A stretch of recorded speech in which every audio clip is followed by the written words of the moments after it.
I uploaded a tutorial on how to draft and cut out this corset a while ago, and in this video I'm going to be talking about how to transfer all the patterns that I drafted in this video to my fabric. My name is Oluwato saying, in case this is the first time you're coming across my channel, and you're welcome. To all my returning subscribers, you're also welcome. Thank you so much for stopping by today's video. And in case this is the first time you are seeing my channel, please do well to subscribe.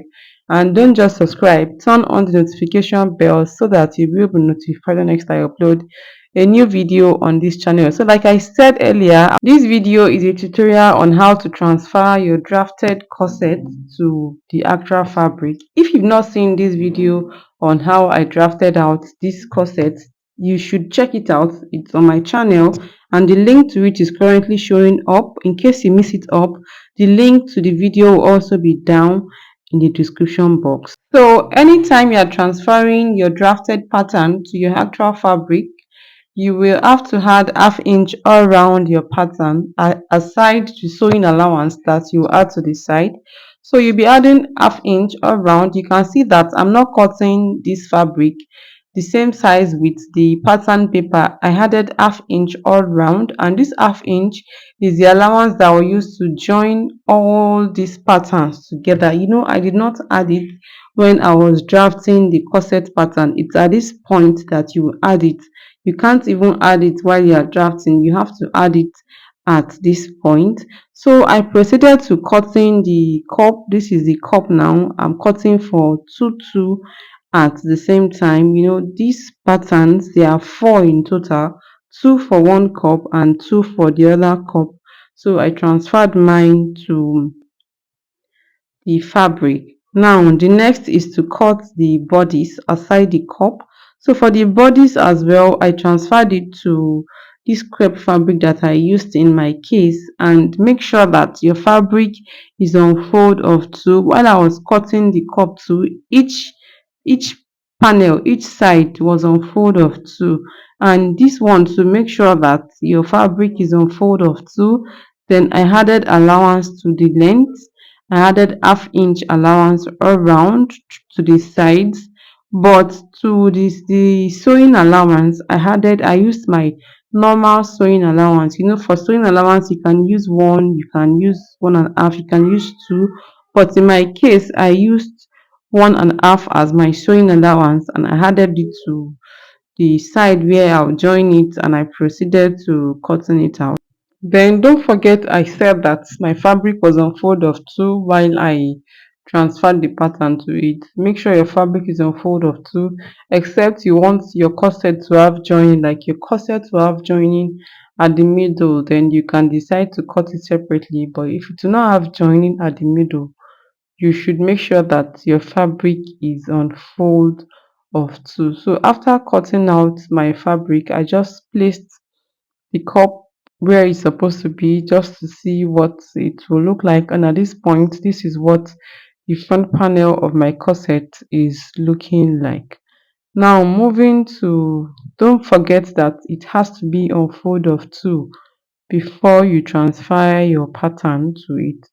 Moving to the back, for the back of my dress, I used the lace fabric. I used lace in my case, regardless of whatever fabric you are using. As long as is this type of my corset that you are cutting, just transfer the pattern to the fabric and add the half inch round for joining, and don't forget to add sewing allowance to the back, which I used 1.5 in my case. Now this my own dress will have modesty panel at the back.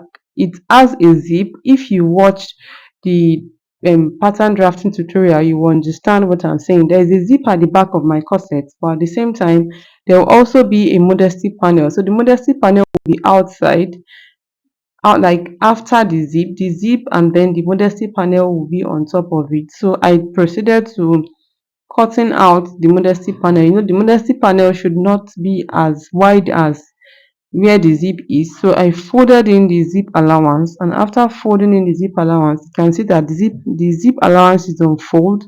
After folding in the zip allowance, I still proceeded to deducting like 1.5 or 2 inches before You see that I raised the back panel up so that the modesty panel can be smaller than the back panel, and up and down of the modesty panel it has to be a bit shorter than the back panel, so I had to reduce the up with like 1 inch, and the down I reduced it with like 1 inch as well. You can see how small the modesty panel is on top of the back panel, so that they can get room to snatch the waistline very well. If the modesty panel is very very close to each other, you would not see space to snatch whoever is wearing it. But if it's a bit far from each other, that's when you will get room or space to snatch the person's back however way that you want it. Please, if at this point you are still with me and you've not subscribed, consider subscribing, and don't just subscribe.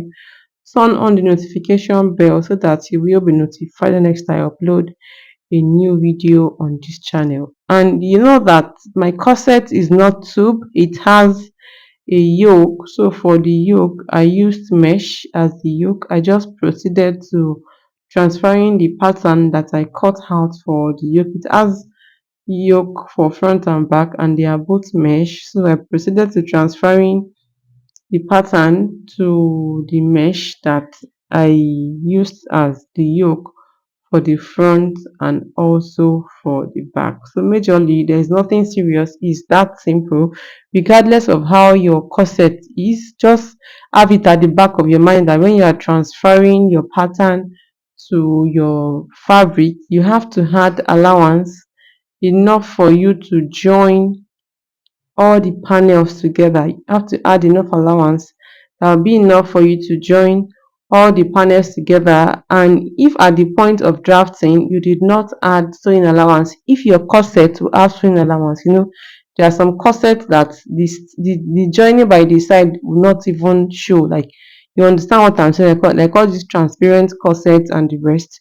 If your corset will not have sewing allowance, you must ignore that sewing allowance part. You would not even add it.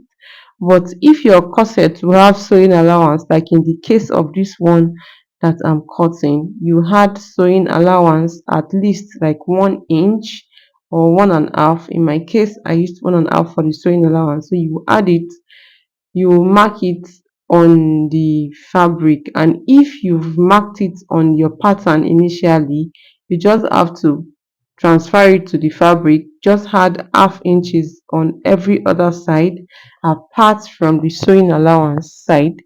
But if you did not add it, you'll be adding your sewing allowance too at that point. I hope that my explanation is clear. So in my next tutorial, I'm going to be explaining how I joined all these corsets together for the front and for the back. I'll see you in my next tutorial. Bye.